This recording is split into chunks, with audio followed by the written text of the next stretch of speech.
Bonjour frères et sœurs en Christ, dans la foi. Je rends grâce au Seigneur pour la vie qu'il nous a donnée ce matin. Dis merci à Dieu pour toutes les choses qu'il fait dans notre vie. Je vais parler des critiques dans la maison de Dieu, dans le tabernacle sacré de Dieu. On retrouve des personnes qui se mettent même à critiquer les hommes de Dieu. Des personnes qui se mettent à critiquer les épouses des hommes de Dieu. Les frères et les sœurs en Christ. Comment tu vas critiquer ton leader, celui qui doit t'emmener à voir la terre promise, celui qui doit t'emmener à la liberté spirituelle, celui qui doit t'aider? Revoyons tout cela. Nous cherchons les bénédictions, mais notre langue nous condamne. Nos critiques nous condamnent. Parce que nous regardons à la vie du voisin. Nous regardons à la vie de celui qui vient à peine d'arriver. Pourquoi il est béni? Pourquoi il est comme ça? Pourquoi? On se pose des questions. Pourquoi les autres? Pourquoi pas nous? Parce que nous avons des critiques dans nos bouches. Notre langue nous condamne. Notre langue nous ramène à zéro. Pour certains, ils sont même anciens, mais ce sont eux qui font périr les âmes de Dieu dans la maison du Christ. Nous voyons les scribes qui ont été censurés par Jésus en Marc 12, 38, 40.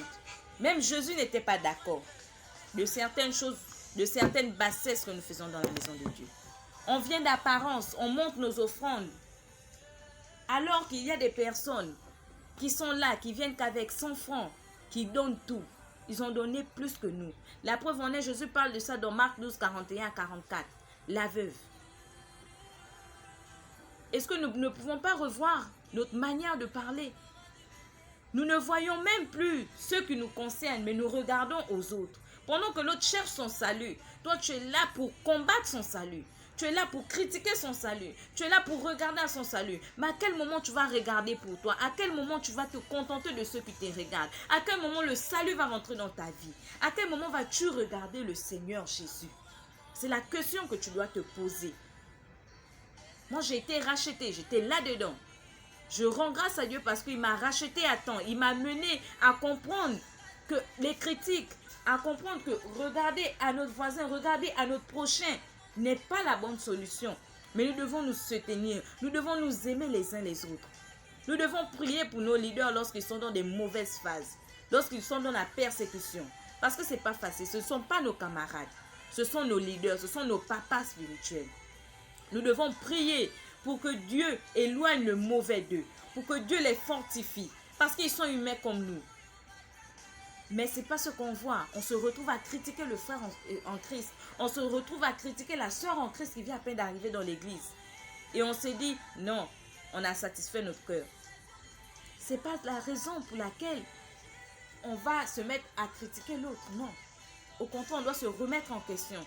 On doit revoir notre niveau spirituel à nous-mêmes. On doit revoir si on est dans la volonté de Dieu. Si on fait la volonté de Dieu. Si on vit par Christ. Mais nous nous voyons là toujours à critiquer. Je vois dans Samuel 10, 21 à 22. Saül était derrière les bagages. C'est-à-dire, ça peut être un Saül qui est dans ta maison de prière. Ça peut être un Saül qui est là depuis, qui est caché derrière les bagages. Mais au moment où Samuel est venu, Samuel a fait sortir de derrière les bagages. Et Dieu avait un projet de royauté sur lui. Le temps que tu critiques l'autre, Dieu a un projet de royauté sur lui. Tu ne connais pas à qui tu critiques. Tu ne connais pas l'appel qui est sur sa vie. Il peut être un grand leader plus tard. Mais toi, tu vas rester la même personne parce que ta bouche va te ralentir. Ta bouche va te condamner. Alors, revois ta vie. Quand on part plus loin au verset 27, il y avait toujours des persécuteurs. Il y avait toujours des personnes comme toi. Alors, il est temps de revoir ta vie. Si tu écoutes mon message de là où tu es, revois ton langage, revois ta manière de penser dans la maison de Dieu. Revois tes critiques, arrête le bavardage, arrête les combats inutiles. Concentre-toi sur ta vie, concentre-toi sur ta destinée, concentre-toi sur la course. Car tu as une course à atteindre, tu as un but précis à atteindre en Christ. Revois cela, que de chauffer les bancs de l'église, revois ta vie personnelle. L'autre parle de Dieu aujourd'hui. Tu dis non, il n'a qu'à construire les églises. Tu te fâches. Mais l'autre a accepté l'appel de Christ sur sa vie.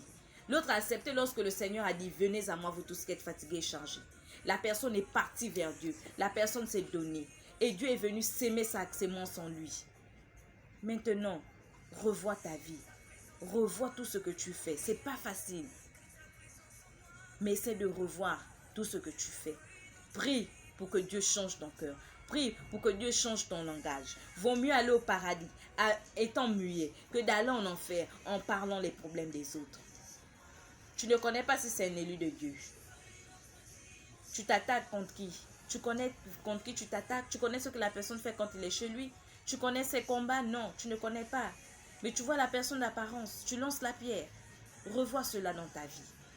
Que Dieu, à travers ma voix, puisse interpeller une personne qui a tendance à faire ça, qui se pose des questions: pourquoi je ne suis pas béni? Tu n'es pas béni à cause de ton mauvais langage. Tu n'es pas béni parce que tu te mets à parler les choses des autres. Revois cela dans ta vie. Change tout cela pour que la grâce de Dieu rentre dans ta vie, pour que la grâce de Dieu rentre dans ton cœur. Parfois, c'est notre langage qui nous condamne. Parfois, c'est notre langage qui nous ramène là à zéro. Parfois, c'est notre langage qui favorise la venue de certains problèmes dans nos vies. Que tu puisses comprendre ce message. Ce message s'adresse à toi, qui a tendance à critiquer, qui a tendance à regarder autrui, que de regarder ta vie spirituelle, que de chercher à évoluer dans ta vie spirituelle, que de chercher à atteindre le salut de Dieu. Reçois la bénédiction ce soir et que le changement soit avec toi. Amen.